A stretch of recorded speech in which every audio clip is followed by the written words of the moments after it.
আমরা স্বাধীন, বাট আরো কিভাবে শক্তিশালী করা যায় সেজন্য আমাদের সকলকে অল রাজনৈতিক দলের সদস্যদেরকে বসে যে এই জায়গায় দুর্বলতা আছে, এটাকে আমাদেরকে স্ট্রেংথেন করতে হবে, এগুলি আলোচনার মাধ্যমে আরো কিভাবে ভাইব্রেন্ট করা যায়, আরো কিভাবে ডাইনামিক করা যায় সেই জন্য আলোচনা করার মাধ্যমে এটা করা যেতে পারে।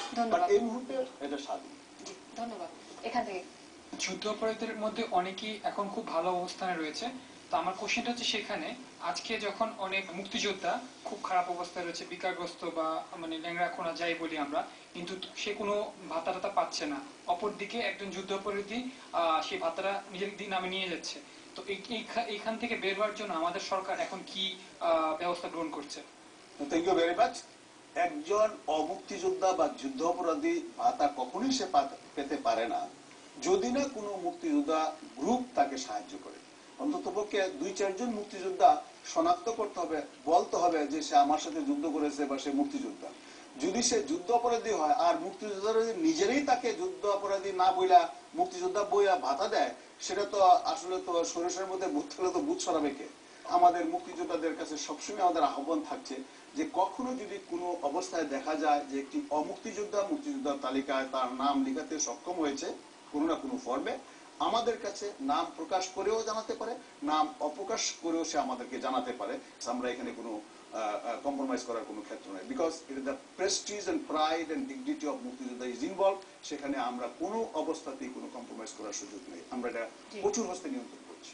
ধন্যবাদ। এখান থেকে স্যার, আপনি বললেন নতুন প্রজন্মের কথা, কিন্তু আমরা বিনয়ের সাথেই বলি, আপনারা যারা প্রবীণ রাজনীতিবিদ, নতুন প্রজন্মকে এই ভালো নেতা হিসেবে গড়ে তোলার জন্য আপনারা কতটুকু সুযোগ দিয়েছেন? ওরা তো নিশ্চয়ই ইউনিভার্সিটির ছাত্র, তার মনে যে প্রশ্নটা আসছে, this is also a positive indication যে তারা চায় এটা ভালো দিকে যায়, না চাইলে কিন্তু এই প্রশ্ন সে করতো না।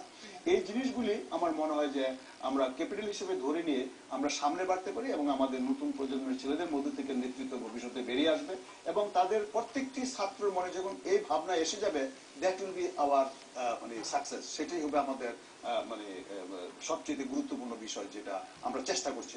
জি, ধন্যবাদ। এখানে স্যার, সরকার যখন যুদ্ধ অপরাধীদের বিচারের লক্ষ্যে ট্রাইব্যুনাল গঠন করে তখন এটা একটা আন্তর্জাতিক ট্রাইব্যুনাল হিসেবে যাত্রা শুরু করে, কিন্তু কয়েকদিন আগে আমরা দেখলাম যে এই ট্রাইব্যুনালের প্রসিকিউটর বললেন যে এটা কোনোভাবেই আন্তর্জাতিক কোনো ট্রাইব্যুনাল নয়, বরং এটা বাংলাদেশের আইনের অধীনে পরিচালিত হচ্ছে। এটা কি স্যার সম্পূর্ণ বিপরীত হয়ে গেল না যে এখানে নাম থাকছে আন্তর্জাতিক ট্রাইব্যুনাল? এটা ছিল আই গট ইউর কোশ্চেন, নাকি স্যার এটা হলো international war crime tribunal act, কিন্তু এটা বাংলাদেশে, বাইরের না। এটা বাংলাদেশের, this law has been passed in the parliament of Bangladesh, বাইরের কোনো দেশের আইন না। বিভিন্ন দেশে তো ট্রায়াল হয়েছে, এখন এই জন্য এটা international war crime tribunal act করা হয়েছে, but that act has been passed in the parliament of Bangladesh, বাইরের কিছু না। জি, ধন্যবাদ আপনাদের সবাইকে। প্রশ্ন একটি বিষয় আপনি একটু আগে বললেন যে 4টি ক্যাটাগরিতে যে যারা যুদ্ধাপরাধ করেছেন তাদেরকে বঙ্গবন্ধু সাধারণ ক্ষমার বাইরে রেখেছিলেন, কিন্তু আমার প্রশ্ন হচ্ছে বাংলাদেশের সবচেয়ে ঘৃণিত যে ব্যক্তিটি রয়েছেন, আমরা তাকে গোলাম আজম নামে চিনি, যুদ্ধাপরাধীর বিচার প্রক্রিয়া শুরু হওয়ার পর আজ পর্যন্ত এতদিনেও 2.5 বছর আমরা তাকে গ্রেপ্তার করতে পারিনি, বিচারের মুখোমুখি করতে পারিনি। কোনো কারণে যদি বর্তমান সরকার এই বিচার প্রক্রিয়াটা বা এই বিচারের রায়টি তার এই আমলে কার্যকর করে যেতে না পারে, তবে কি আমরা ধরে নেব বর্তমান সরকার এটা জাতীয় এবং আন্তর্জাতিক রাজনৈতিক চাপের কাছে তারা এই বিষয়ে নথি স্বীকার করছে? ধন্যবাদ আপনাকে। I got your sentiment and I appreciate your sentiment also. সরকার একটা রুটিন ওয়ার্ক করে, সরকার এখন বলতে পারে না যে so and so is accused, just take him into custody। সরকার এটা বলে না, সরকার একটা আদালত করে দিয়েছে, who is empowered to do the job। সে আদালতের এখতিয়ার হলো, সে যদি মনে করে, তার ইনভেস্টিগেটিভ এজেন্সি যদি মনে করে so and so is a criminal, he has done this war crime and he should be taken into task, সে তদন্ত করে তথ্যপত্র নিয়ে তাকে দিবে। এই অপরাধীকে ধরতে হলে তারা অত্যন্ত শক্ত প্রমাণপত্র, যাতে করে অপরাধী যখন ধরা হবে সে যেন ওইখান থেকে খুব সহজে ছাড়া না পায়। এবং তোমাদের একটা মনে রাখতে হবে যে এই ওয়ার ক্রাইম ট্রাইব্যুনাল যে অ্যাক্ট হচ্ছে, এটার অধীনে যিনি অ্যারেস্ট হবেন বিচারের আগ পর্যন্ত উনি কিন্তু জামিন পাবেন। এটা চিন্তা করে রেসপেক্ট ইউর সেন্টিমেন্ট, যে আমাদের বাঙালি জাতি এই সেন্টিমেন্টটা আমাদেরকে সামনে নিয়ে যাবে। Thank you. ধন্যবাদ। এখান থেকে প্রশ্ন। বাংলাদেশ স্বাধীন হবার পর এদেশের শাসনযন্ত্রকে ঠিকভাবে চালানোর জন্য এদেশের মানুষ স্বাধীনতার ফলস্বরূপ যে সংবিধানটি করেছিল এটি আমাদের একটি পবিত্র জিনিস। সংবিধান রাষ্ট্রের একটি পবিত্র সম্পদ। বিভিন্ন দল তাদের স্বার্থ অনুযায়ী সংবিধানকে সংশোধন করছে, তো এই ব্যাপারটিকে আপনি কিভাবে ব্যাখ্যা করবেন? Thank you very much. সংবিধান কিন্তু প্রত্যেক দেশই 8-10 বছর পর পর আবার রিভিউ করে এবং আপডেট করে। আমাদের যে সংবিধান, মূল 72 যে সংবিধান, এই সংবিধান যে আমরা 15th সংশোধনী করেছি, you might have seen in the paper, আমাদের সাধারণ সম্পদ বলছে আমরা সন্তুষ্ট, বাট পুরোপুরি সন্তুষ্ট না। অর্থাৎ ঠিক আমরা যেটা চেয়েছিলাম আর্থসামাজিক পুরা ব্যবস্থাপনায় আমরা ঠিক সেই জায়গায় আমরা যেতে পারিনি।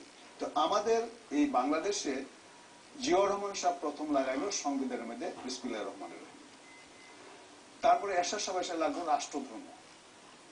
পৃথিবীর কোন দেশে এগুলি নেই, কিন্তু আমাদের দেশের মুসলমানরা তারা ধর্মের প্রতি অত্যন্ত স্পর্শকাতর ব্যাপার তাদের কাছে।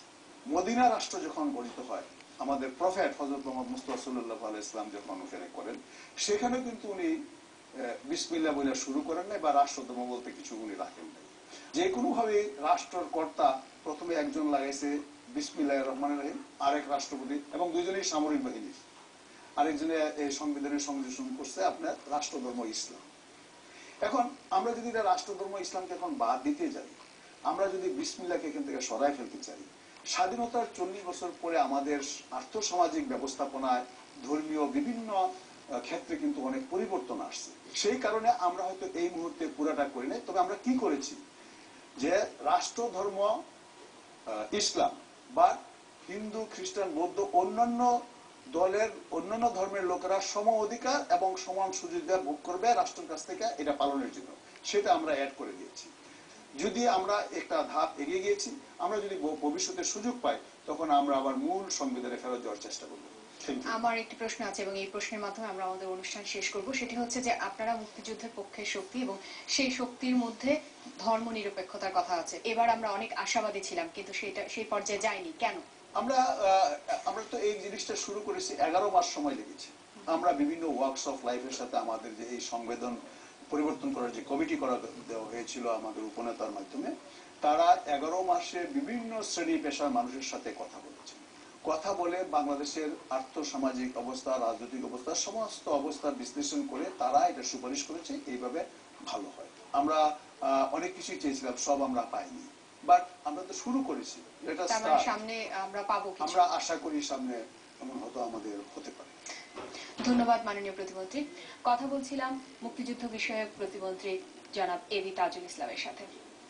অনেকগুলো বিষয় উঠে এসেছে তার কথার মাধ্যমে। এই 2.5 বছরে তিনি কি কি কার্যক্রম হাতে নিয়েছেন এবং ভবিষ্যতে আর কি কি করবেন প্ল্যান আছে, এবং তার মুক্তিযুদ্ধ মন্ত্রণালয় তরুণদের জন্য খুবই গুরুত্বপূর্ণ একটি মন্ত্রণালয়, এই কারণে যে যুদ্ধাপরাধীদের বিচার সংশ্লিষ্ট একটি স্লোগান দিয়েই তারা এই জয় পেয়েছে দাবি করা হয়।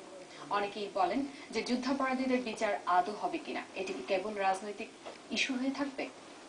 তেমন প্রশ্নের উত্তরগুলো তিনি এতক্ষণ দিয়েছেন এবং আমরা দেখেছি যে এই সরকার যুদ্ধাপরাধীদের বিচারের কার্যক্রম শুরু করেছে, বিচার প্রক্রিয়াধীন আছে এবং আমরা আশা করছি খুব শীঘ্রই যুদ্ধাপরাধীদের বিচার হবে।